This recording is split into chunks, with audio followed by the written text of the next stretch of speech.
I realized that when I first started feeling, hearing, sensing things, I was comparing myself to others. So when I started hearing things and interpreting energy, what I did was I would look like, well, I don't feel like Shar. I don't feel like talking to dead people. I don't feel like Derek Ogilvy. I feel different. I am me.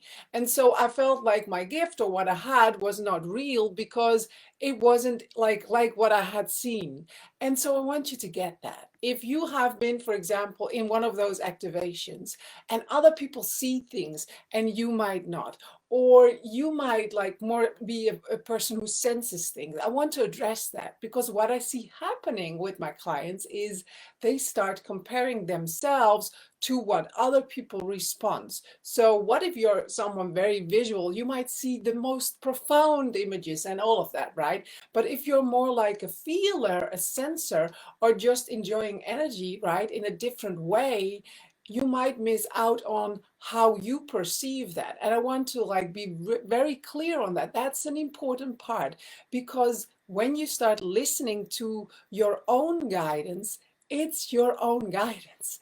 It's not comparison, like you can't compare it to anyone else. You might see, well, it's similar, but it's yours. And so what I see happening, people closing off their potential, who they are, because they're comparing. It's not like that, or it should look like that. It's exactly what I did.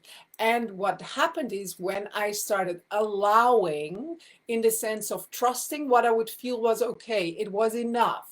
I wasn't expecting more or certain things. I was just allowing what was and listening to that, responding to that. That is where my journey started elevating. Not when I was trying to fit in something which I was not, because your intuition, your soul communicates with you in an authentic way, which is very close to who you are. So when you start listening to that, it's easy. When you start trying to be someone you're not or comparing, it's hard. And I just wanted to address that and make that clear. So start listening, trusting that what you have, and start seeing that as enough. Because when you are eager for more, you're really eager for more, I can give you one great tip. It's start listening to the guidance you are already receiving. Because now you're actually engaging with the guidance, you're engaging with life.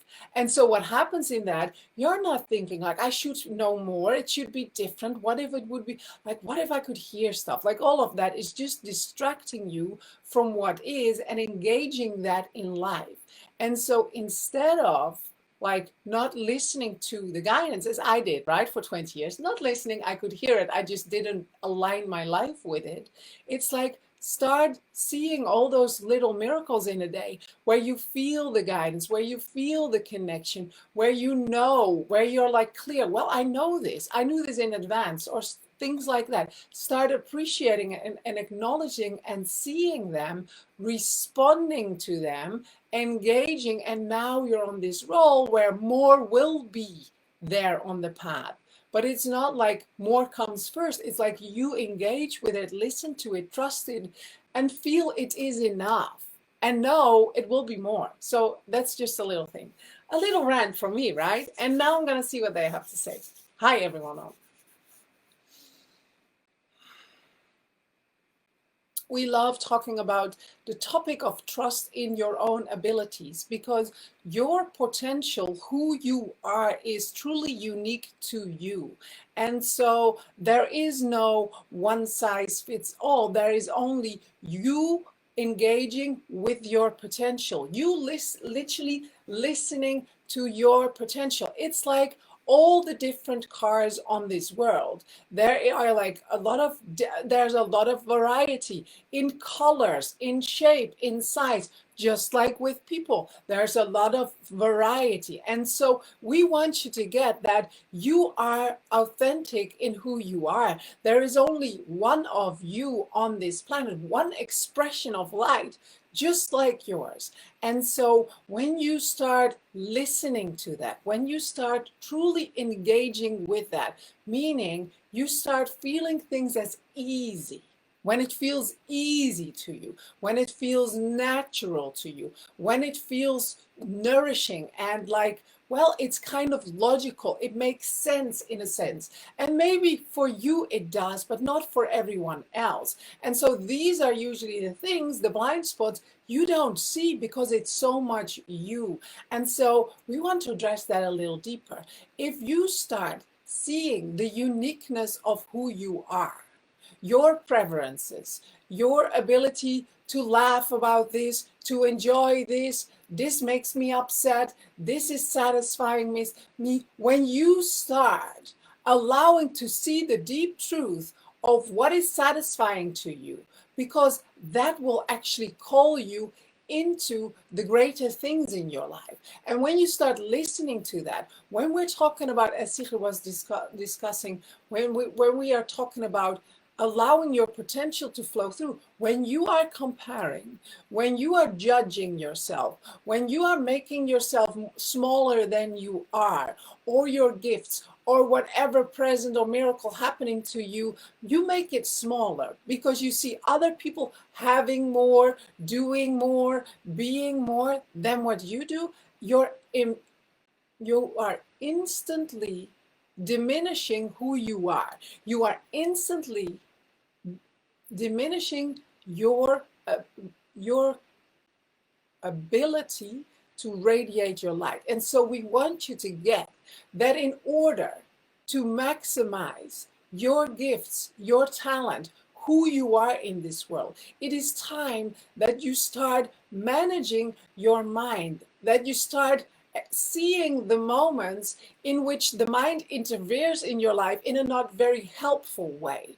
And so instead of allowing the mind to dictate your life, to dictate the story, it's time to stop. When you feel disappointment, when you feel sadness, when you feel blame or shame or guilt or all of these things, it's a signal. It's saying you, it's calling you into something bigger.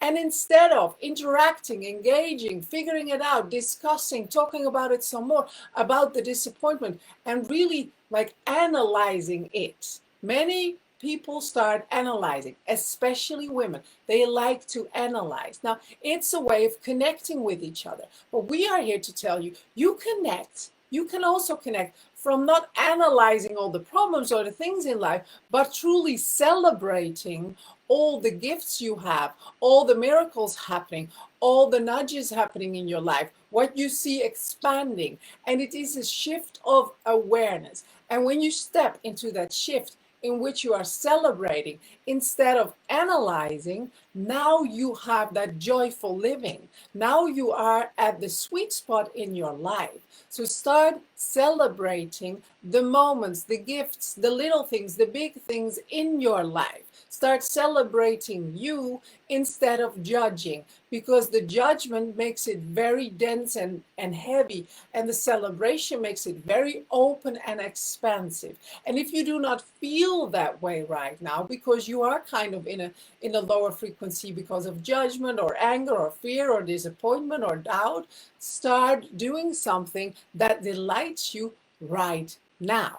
Instead of waiting for the day to move, it's like start doing it right now. Allow yourself to dance a little now, to talk or have a good conversation, to laugh, to look at something, what makes you smile, a beautiful picture or a little, like a little movie Sigrid sometimes creates over children. Like do something that makes you happy and smile. It is easy because by getting out of the conversation, being in the resistance, and just kind of getting yourself like that into the expansion through just looking at stuff, what delights you. It is simple. Talking to people, engaging with people who delight you, where it is easy. And now you're at this more like high energy frequency of joy or pleasure or celebration. And now it's easy to start acknowledging more and to step into the expansion of who you are and to allow all of those gifts, those talents,